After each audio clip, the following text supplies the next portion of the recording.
Good morning. It's August 6th, and we are in Ezra chapter 4 today. And one of the things I really love about the book of Ezra is its historical detail. And in this book, we have letters that are written back and forth between the peoples who are trying to stop the rebuilding of the temple and the rebuilding of the city in Jerusalem, and the king back home in Assyria, Babylon area, Persia, really, Artaxerxes.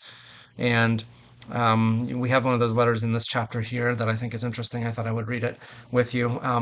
Something also I think is interesting is we have Ashurbanipal is mentioned here, and we have found in recent times through excavation of his palace back in the Nineveh area a whole host of volumes from his library, and there are little clay tablets that are in the British Museum, and some of them have been translated, but many more have not yet, at least at this time. They apparently are working on doing that now, even training AI to be able to translate from these ancient tablets. So maybe we will have many more of them translated in our day. But there are thousands and thousands of them, small clay tablets.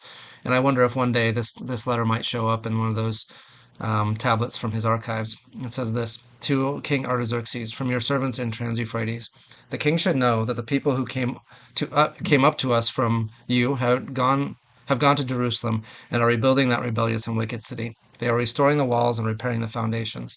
Furthermore, the king should know that if this city is built and its walls are restored, no more taxes, tribute, or duty will be paid, and eventually the royal revenues will suffer. Now, since we are under obligation to the palace and it is not proper for us to see the king dishonored, we are sending this message to inform the king, so that a search may be made in the archives of your predecessors. In these records, you will find that this city is a rebellious city, troublesome to kings and provinces, a place with a long history of sedition. That is why this city was destroyed. We inform the king that if this city is built and its walls are restored, you will be left with nothing in Trans Euphrates. So I think it's interesting that they're, at least on the face of it, they're trying to help the king. I think they're after their own interests more than they are after the king's interests. But they certainly butter him up in some ways and tell him to go back and check their archives.